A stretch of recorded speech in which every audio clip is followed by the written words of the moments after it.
Baik, selamat pagi anak-anak.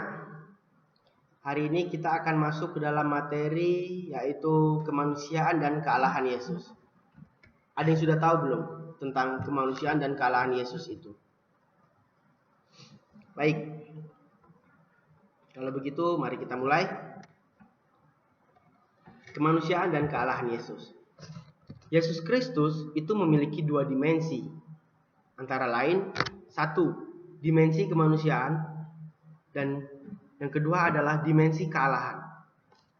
Bisa kalian lihat seperti di atas. Ciri-ciri manusia. Ciri-ciri manusia itu seperti layaknya saya, kalian, orang tua kalian, masyarakat di sekitar kita.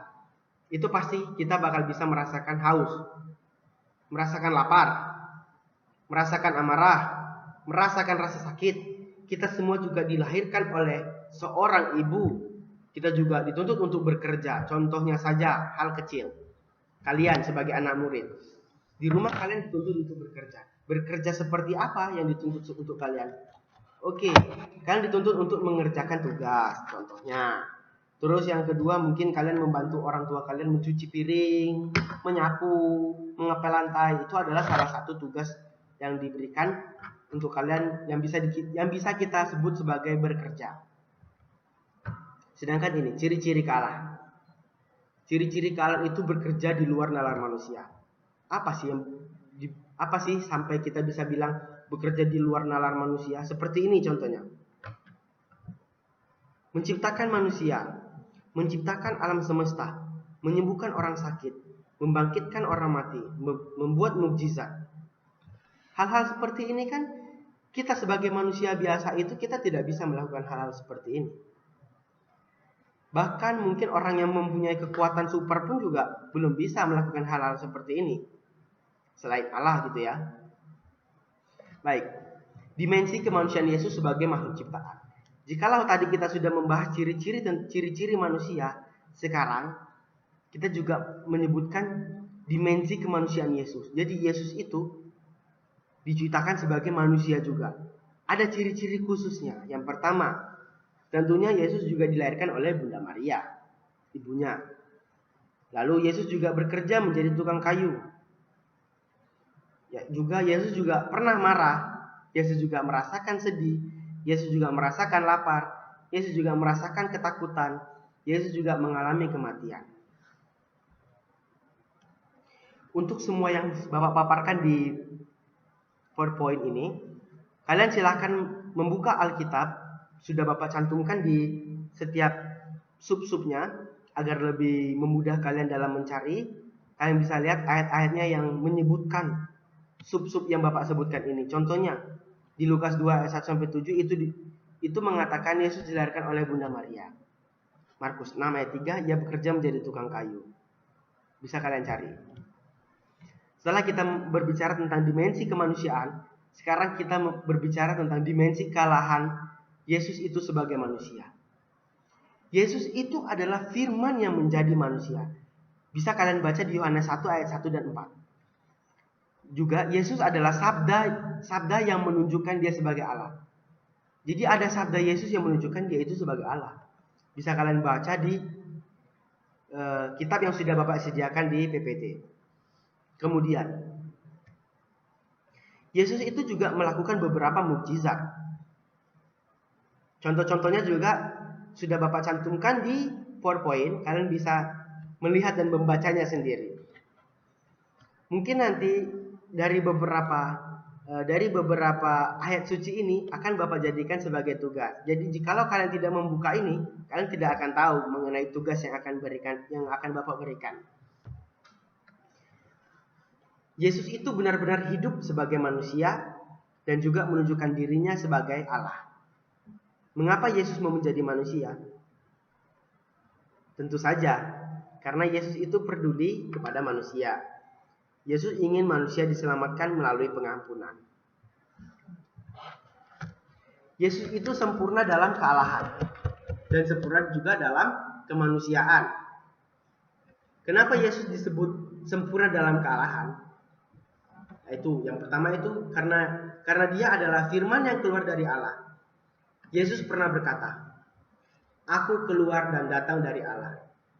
Siapa yang keluar dan siapa yang datang dari Allah? Ya tentu yang datang dan keluar itu adalah Allah sendiri. Makanya dalam syahadat panjang dikatakan bahwa Allah yang terang dari Allah yang terang, Allah yang sejati dari Allah yang sejati. Sebagai contohnya juga, contohnya itu seperti matahari, sinar matahari. Sinar matahari yang keluar itu adalah sinar matahari juga. Jadi matahari terbit, sinar itu keluar dari mataharinya juga. Itu sebagai contoh. Kemudian Yesus disebut sempurna sebagai Allah. Maksudnya itu berarti Yesus itu memiliki kuasa. Kuasa apa yang dimiliki oleh Yesus? Yesus itu memiliki kuasa mengampuni dosa. Oleh sebab itu, Allah Bapa mengutus Yesus ke dunia untuk menghapus dosa-dosa manusia. Bahkan dalam Alkitab dikatakan, segala sesuatu dijadikan olehnya, dan tanpa Dia segala sesuatu yang ada di dunia tidak akan terjadi. Berarti firman itu juga berkuasa pada saat terjadinya penciptaan. Oke. Karena itu kita berbicara tentang kemanusiaan Yesus. Yesus pada saat menjadi manusia lahir dari seorang perempuan, yakni Bunda Maria. Bunda Maria melahirkan Tuhan Yesus tanpa bersetubuh. Tanpa bersetubuh itu maksudnya sebelum Bunda Maria menikah, malaikat menghampiri Bunda Maria memberitahu bahwa Bunda Maria akan mengandung seorang anak laki-laki tanpa adanya pernikahan terlebih dahulu. Maka sesudah Bunda Maria diberitahukan kabar gembira itu, maka Bunda Maria menikah langsung bersama ayahandanya Yesus. Kemudian Yesus itu sempurna dalam kemanusiaan. Yesus itu sama seperti kita. Yesus itu bisa merasakan lapar, haus seperti yang tadi Bapak bicarakan. Tetapi ada salah satu yang berbeda seperti kita. Yesus itu tidaklah berdosa. Sempurna dalam keadaan dia memiliki kuasa. Jadi Yesus itu memiliki kuasa. Makanya dikatakan dalam segala kuasa surga dan bumi diberikan oleh Allah kepada Yesus. Nah, sempurna dalam kemanusiaan apa artinya? Ada yang tahu? Sempurna dalam kemanusiaan itu berarti yang sudah Bapak jelaskan tadi di awal. Yesus itu sama seperti kita, memiliki tubuh, daging seperti kita manusia biasa. Hanya saja Yesus itu tidak apa? Ada yang tahu? Ya, Yesus itu tidak berdosa. Yesus mempunyai kuasa hebat yang mampu menciptakan alam semesta, tetapi Yesus juga mau turun ke bumi hanya untuk mengampuni umat manusia. Kita sebagai manusia mau bagaimana sih sikap kita terhadap teman-teman di sekitar kita? Sedangkan Tuhan yang mempunyai kuasa luar biasa saja, dia mau turun ke bumi hanya untuk mengampuni umat manusia. Nah, kita sebagai manusia mau seperti apa kepada teman-teman kita? Begitu. Selamat belajar. Semoga Tuhan memberkati kalian. Sampai jumpa di pertemuan selanjutnya. Salam sehat.